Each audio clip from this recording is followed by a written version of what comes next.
Hello everyone, मैं हूँ हीना और आप देख रहे हैं लीगल परसेप्शन। आज की वीडियो में हम समझने वाले हैं setting aside of arbitral award यानी माध्यस्थम पंचाट को अपास्त करना। ये टॉपिक आपका एग्ज़ाम के पॉइंट ऑफ व्यू से इम्पॉर्टेंट है, तो वीडियो के लास्ट तक बने रहिएगा। वीडियो में आगे बढ़ने से पहले ज़रूरी इन्फॉर्मेशन ये है कि अगर आपको एडीआर या फिर आर्बिट्रेशन के हिंदी पेड नोट्स चाहिए या दूसरे जो भी लॉ से रिलेटेड सब्जेक्ट्स हैं उनके हिंदी पेड नोट्स चाहिए तो आप डिस्क्रिप्शन में दिए गए व्हाट्सअप नंबर पर मैसेज करके ले सकते हो। साथ ही नोट्स के प्राइस भी आपको डिस्क्रिप्शन में मिल जाएंगे। और हाँ, आप चाहो तो हमें टेलीग्राम पे भी ज्वाइन कर सकते हो, जिसका लिंक भी आपको डिस्क्रिप्शन में ही मिल जाएगा। तो आज का हमारा टॉपिक है माध्यस्थम पंचाट को अपास्त करना। तो पंचाट क्या होता है ये तो हम पहले भी पढ़ चुके हैं कि जिस तरीके से कोर्ट का जजमेंट होता है उसको हम निर्णय कहते हैं हिंदी में। इसी तरीके से जो आर्बिट्रेशन की जो प्रोसीडिंग्स चलती हैं उसके बाद जो आर्बिट्रेटर्स का जो भी डिसीजन आता है उसको हम अवार्ड कहते हैं, जिसको हिंदी में बोलते हैं पंचाट। तो वही अवार्ड जब दो पार्टीज़ के बीच में डिस्प्यूट होने के बाद दिया जाता है तो उसको किस तरीके से यहाँ पे सेटिंग असाइड किया जाता है और इसके बारे में क्या लीगल प्रोविज़न दिए गए हैं आर्बिट्रेशन एंड कंसिलिएशन एक्ट 1996 के सेक्शन नंबर 34 में, वो हम आज देखने वाले हैं। साथ ही हम केस लॉ से इसको चीज़ को समझेंगे। तो सबसे पहले जैसे कि आज मैंने बताया कि आज का हमारा टॉपिक है कि माध्यस्थम पंचाट को अपास्त करना। अब सेटिंग असाइड या अपास्त करने का मतलब क्या होता है? तो देखो, कोई भी डिसीजन या कोई भी प्रोसेस सेटिंग असाइड करने का मतलब होता है उसको इनवैलिड घोषित कर देना या उसको डिसमिस कर देना या कैंसिल कर देना। तो आज हम आर्बिट्रेशन कंसिलिएशन एक्ट में ये जो टॉपिक है इसी के बारे में बात करेंगे कि कब आर्बिट्रेशन अवार्ड जो है यहाँ पे सेटिंग असाइड होता है या कब उसको कैंसिल किया जाता है। तो ये जो टॉपिक है ये थोड़ा इंपॉर्टेंट है एग्जाम के पॉइंट ऑफ व्यू से, और सेक्शन नंबर 34 इसके बारे में बात करता है इस एक्ट का। तो इसमें बताया गया है कि माध्यस्थम पंचाट को अपास्त करने के लिए आवेदन पत्र, यानी ये एक एप्लीकेशन की बात कर रहा है। तो यहाँ पे ये जो सेक्शन है ये आर्बिट्रल अवार्ड के डिसमिस से और उसके कैंसिलेशन से डील करता है। तो यहाँ पे हम अगर इसको सिंपल वर्ड्स में समझें तो जब दो पार्टीज़ के बीच एक आर्बिट्रेशन एग्रीमेंट साइन होता है तो दोनों ही उस एग्रीमेंट में दी गई शर्तों को मानने के लिए बाउंड होते हैं। मतलब दोनों पार्टीज़ को उस एग्रीमेंट में जो भी शर्तें दी जाती हैं उनको मानना होता है कि अगर फ्यूचर में कोई भी उनके बीच में डिस्प्यूट हुआ और पार्टी उस डिस्प्यूट को सॉल्व करने के लिए अगर आर्बिट्रेशन के प्रोसेस पर या आर्बिट्रेशन करने के लिए कि हाँ, अगर हमारे बीच फ्यूचर में डिस्प्यूट हुआ तो हम उसको आर्बिट्रेशन से सॉल्व करेंगे। अब वो क्या करती हैं कि आर्बिट्रेशन से उस मामले को सॉल्व करती हैं और आर्बिट्रेशन ट्रिब्यूनल के मतलब आर्बिट्रेशन के लिए जो ट्रिब्यूनल बनाया जाता है वो जो भी डिसीजन देगा वो ही यहाँ पे अवार्ड कहा जाता है। दोनों पार्टीज़ पे वो अवार्ड बाइंडिंग होता है और वो फाइनल होता है। लेकिन कभी कभी क्या होता है कि ऐसी भी सिचुएशन आती है कि जब दोनों पार्टी ही आर्बिट्रेटर के डिसीजन से सहमत नहीं होती है ना। ज़रूरी तो नहीं है ना कि पार्टीज़ ने अगर आर्बिट्रेशन से अपने डिस्प्यूट को सॉल्व करने के लिए इस बात को स्वीकार किया है कि हाँ हम आर्बिट्रेशन से सॉल्व करेंगे, और बाद में अगर आर्बिट्रेटर ने जो भी डिसीजन दिया है उसको दोनों पार्टीज़ मतलब उससे सहमत हों, ये ज़रूरी नहीं है। तो अगर मान लो दोनों पार्टी सहमत नहीं है तो ऐसे में पार्टीज़ को के पास दो रेमेडीज़ हैं। आर्बिट्रेशन एंड कंसिलिएशन एक्ट 1996 में सेक्शन 34 में कुछ ग्राउंड्स दिए गए हैं जिनके आधार पर कोर्ट आर्बिट्रल अवार्ड को सेट असाइड कर सकती है या उसको कैंसिल कर सकती है। अब इसमें काफ़ी सारे सबसेक्शंस दिए गए हैं और सबसेक्शंस में जो जो चीज़ें दी गई हैं उनको हम समझेंगे एक एक करके। तो कब वो जो अवार्ड है वो रद्द हो जाता है, यहाँ पर ये सारी बातें दी गई हैं। सबसे पहले बात करते हैं सबसेक्शन 1 की, जो कहता है कि पंचाट के खिलाफ न्यायालय का अवलंब उपधारा 2-3 के अनुसार ऐसे पंचाट को पास करने के लिए केवल एक आवेदन पत्र द्वारा ही किया जा सकता है। तो यहाँ पे अगर मान लो पार्टीज़ हैं और वो अवार्ड से सहमत नहीं है या वो आर्बिट्रेटर के डिसीजन से सहमत नहीं है तो यहाँ पर वो क्या कर सकते हैं, जो आर्बिट्रेटर ने अवार्ड दिया है उसको कैंसिल कराने के लिए कोर्ट में एक एप्लीकेशन उनको फाइल करनी होगी। तो सबसे पहला जो सबसेक्शन है वो कह रहा है कि केवल एक आवेदन पत्र के द्वारा ही यहाँ पे अवार्ड को सेटिंग असाइड उसका किया जा सकता है, उसको किस तरीके से अपास्त किया जा सकता है। तो एप्लीकेशन यहाँ पे देनी होगी, ये सबसे ज़्यादा ज़रूरी है। नेक्स्ट है, न्यायालय के द्वारा माध्यस्थम पंचाट को केवल तभी अपास्त किया जा सकता है, यानी कोर्ट जो है वो आर्बिट्रल अवार्ड को तभी सेट असाइड कर सकता है या उसे अपास्त कर सकता है कब, अगर उसमें ये सिचुएशंस दी गई हैं। तो यहाँ पे ये सिचुएशन हमें देखनी होगी। जैसे इसका क्लॉज नंबर 1 ये कहता है कि आवेदन पत्र पेश करने वाली जो पार्टी है वो ट्रिब्यूनल के रिकॉर्ड के आधार पर अगर ये चीज़ें साबित करता है तो क्या चीज़ें साबित करता है कि सबसे पहले यहाँ पे जो पार्टीज़ हैं वो इनकेपेबल हैं, मतलब असमर्थ हैं। तो एप्लीकेशन फाइल करने वाली पार्टीज़ को ये प्रूफ करना होगा फर्स्ट पॉइंट में कि दोनों में से कोई भी पार्टी इनकेपेबल है अपने इंटरेस्ट को प्रोटेक्ट करने में, या फिर उसे प्रॉपर तरीके से किसी और पर्सन के थ्रू ट्रिब्यूनल में वो रिप्रेजेंट नहीं कर सकती है, ठीक है ना, जो उनके इंटरेस्ट को प्रोटेक्ट कर सके। तो ऐसे में वो पार्टी कोर्ट में एप्लीकेशन फाइल करके आर्बिट्रल अवार्ड को सेट असाइड करा सकती है। तो सबसे पहला ग्राउंड क्या है? पार्टी की इनकेपेबिलिटी, यानी जो पार्टी है वो कैसी है? असमर्थ है। दूसरा आता है कि माध्यस्थम करार, जो आर्बिट्रेशन एग्रीमेंट हुआ है, सबसे पहले तो एग्रीमेंट ही करना पड़ता है ना, तभी तो आर्बिट्रेशन की प्रोसीडिंग्स होंगी, पार्टी इस बात पे सहमत होंगी कि हम आर्बिट्रेशन से इस चीज़ को सॉल्व करेंगे। तो सबसे पहले जब आर्बिट्रेशन एग्रीमेंट बनाया गया है उस लॉ में विधिमान्य ही नहीं है जिसके पक्षकार अधीन है। तो जो आर्बिट्रेशन एग्रीमेंट है उसकी वैलिडिटी को यहाँ पे चैलेंज किया जा सकता है सेकंड पॉइंट में, और उसी वे में और उन्हीं ग्राउंड्स पर चैलेंज कर सकते हैं जिन ग्राउंड्स पर हम कॉन्ट्रैक्ट की वैलिडिटी को चैलेंज करते हैं। तो ये इसका सेकंड ग्राउंड है जो पार्टी को यहाँ पे, मतलब सबसे पहले तो देखो उनको एप्लीकेशन देनी होगी, जो हमने फर्स्ट इसमें पढ़ी, सबसे पहला जो हमने सबसेक्शन देखा उसमें क्या था कि एप्लीकेशन दो, एप्लीकेशन दे दी। तो अब वे ग्राउंड्स हम पढ़ रहे हैं जिसमें सबसे पहला था इनकेपेबिलिटी का, और सेकंड है कि जो आर्बिट्रल एग्रीमेंट था, जो आर्बिट्रेशन का एग्रीमेंट बनाया गया था वो इनवैलिड है। जैसे फॉर एग्जांपल ए और बी दो पार्टीज़ हैं, दोनों में एक कॉन्ट्रैक्ट किया आपस में, उसमें एक आर्बिट्रेशन क्लॉज भी डाला, ठीक। अब अगर मान लो वो कॉन्ट्रैक्ट ही वैलिड है तो आर्बिट्रेशन क्लॉज भी यहाँ पे इनवैलिड हो जाएगा, ऐसा यहाँ पे बोला गया है, ठीक। नेक्स्ट आता है आवेदन पत्र पेश करने वाले पक्षकार की जो आर्बिट्रेटर की अपॉइंटमेंट है या जो भी प्रोसीडिंग्स चल रही हैं उनका उचित नोटिस दिया गया था और वो अपने मामले को पेश करने में असमर्थ था। तो जैसे अभी पार्टी की इनकैपेबिलिटी हो गई, ठीक, या फिर नेक्स्ट हो गया कि भाई आर्बिट्रेशन का जो एग्रीमेंट था वो इनवैलिड था। तो ये सारी चीज़ें यहाँ पे हो गई, ठीक। अब यहाँ पे जो बात हो रही है वो तीसरी चीज़ है कि आवेदन पत्र पेश करने वाला जो पक्षकार है, मतलब यहाँ पे जो पार्टीज़ है वो क्या करती है? आवेदन पत्र पेश कर रही है, ठीक, आवेदन पत्र पेश करती है और माध्यस्थम कार्रवाई का उचित नोटिस भी दे दिया गया था दूसरी पार्टी को, लेकिन वो अपने मामले को पेश ही नहीं कर पाई, है ना, वो अपने मामले को पेश नहीं कर पाई। ये इसका थर्ड पॉइंट है, ठीक है ना। तो यहाँ पे ये सारी चीज़ें हमें देखनी होंगी। नेक्स्ट आता है माध्यस्थम अधिकरण, मतलब जो ट्रिब्यूनल है वो ऐसे विवाद से संबंधित है जो माध्यस्थम की भेजने वाली शर्तों में विचारित उसके अंदर नहीं है और ऐसे विनिश्चय को शामिल करता है जो आर्बिट्रेशन के प्रस्तुतिकरण के विस्तार से परे हैं। मतलब कि अगर कोई आर्बिट्रल अवार्ड आर्बिट्रेटर के स्कोप से बाहर जाकर दिया गया है, तो अगर यहाँ पे ऐसा होता है या वो अपनी पावर के बाहर, अपनी जुरिस्डिक्शन के बाहर जाके अवार्ड देता है या डिसीजन देता है, तो उसको भी यहाँ पे एक ग्राउंड माना गया है और उसको यहाँ पे चैलेंज किया जा सकता है। अब यहाँ पे ये ग्राउंड जो थे, इसके बाद इसमें देखो एक प्रोवाइजो, एक परंतु दिया गया है जिसमें कुछ चीज़ें बताई गई हैं। इसमें कहा गया है कि अगर माध्यस्थम को सौंपे गए मामले के विनिश्चय को इस तरह से भेजे ना गए विनिश्चय से अलग किया जा सकता है, तो उस अवार्ड का केवल वो भाग, वो हिस्सा ही जो आर्बिट्रेशन को ना भेजे गए मामलों के विनिश्चयों में शामिल है, उसको ही हम सेट असाइड कर सकते हैं। ट्रिब्यूनल की संरचना, प्रक्रिया या पार्टीज के एग्रीमेंट के अकॉर्डिंग नहीं थी जब तक कि ऐसा करार इस भाग के प्रावधानों के खिलाफ नहीं था जिससे पक्षकार हट नहीं सकते। अब इस प्रोवाइजो का मतलब क्या हुआ?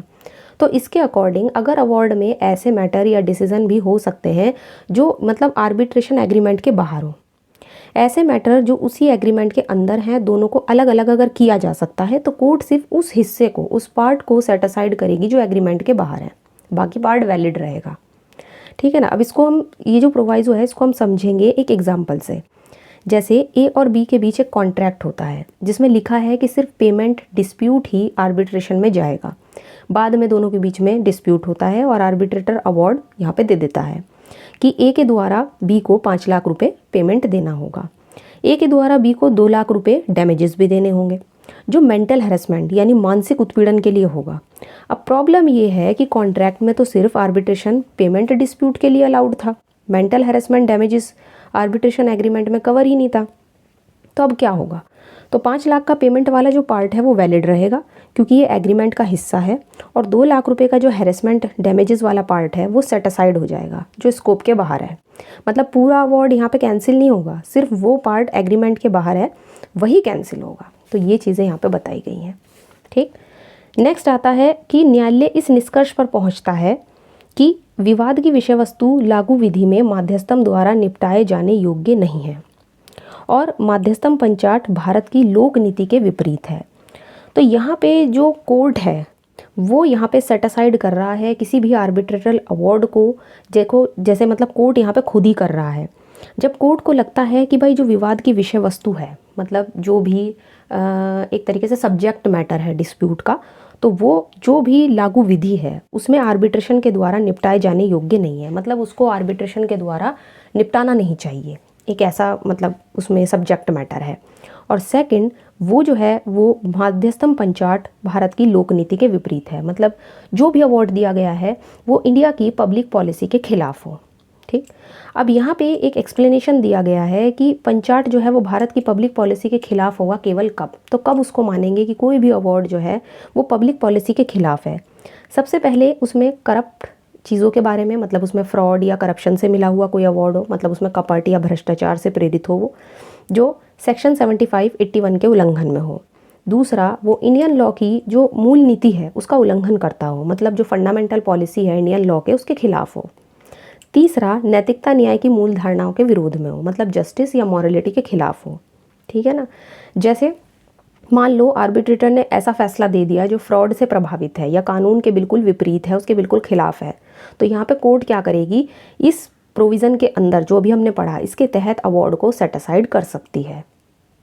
इसके बाद बात करते हैं सबसेक्शन 2A की। तो यहाँ पे बताया गया है अंतर्राष्ट्रीय वाणिज्यिक मध्यस्थों के बारे में, यानी कि अगर कोई भी डोमेस्टिक आर्बिट्रल अवार्ड है और उसमें पेटेंट इलेगिलिटी स्पष्ट कानूनी गलती दिखाई देती है तो कोर्ट उस अवार्ड को सेट असाइड कर सकती है। तो यहाँ पे खास तौर पर डोमेस्टिक आर्बिट्रेशन अवार्ड की बात हो रही है। तो अंतर्राष्ट्रीय वाणिज्यिक मध्यस्थों से अलग मध्यस्थों में उत्पन्न पंचाट को न्यायालय के द्वारा अपास्त किया जा सकता है अगर न्यायालय ये पाता है कि जो पंचाट है, जो अवार्ड है, वो अवैधता से दूषित है। तो ये चीज़ें यहाँ पे दी गई हैं। ठीक, और यहाँ पे प्रोवाइज़ो भी दिए गए हैं जैसे कि हमें पढ़ने चाहिए, कि जैसे इसमें कहा गया है कि केवल विधि को गलत लागू किए जाने या साक्ष्य के पुनर्मूल्यांकन के आधार पर पंचाट को अपास्त नहीं किया जाएगा। सबसे पहले तो हमें ये समझना है कि इसमें जो अवैधता से दूषित की बात हुई है, मतलब पेटेंट इलेगिलिटी की बात हुई है, इसका मतलब क्या है। तो कानून की स्पष्ट रूप से गलत व्याख्या अगर कहीं पर कर दी गई हो, या कॉन्ट्रैक्ट की शर्तों को पूरी तरह से इग्नोर कर दिया गया हो, या फिर अवार्ड में ऐसी गलती हो जो रिकॉर्ड में साफ दिख रही है।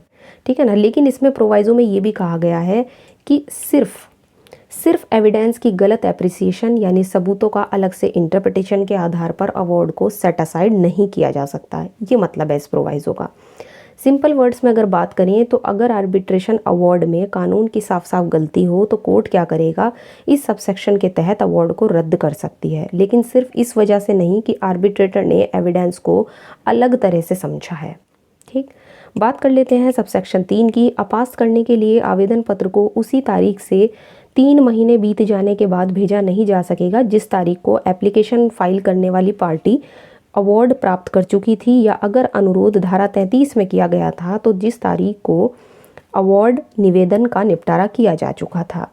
तो यहाँ पे टाइम लिमिट की बात हो रही है, और अगर कोई पार्टी आर्बिट्रल अवार्ड को सेट असाइड करवाना चाहती है, उसको रद्द करवाना चाहती है, तो उसे कोर्ट में एप्लीकेशन एक लिमिटेड टाइम पीरियड के अंदर फाइल करनी होगी।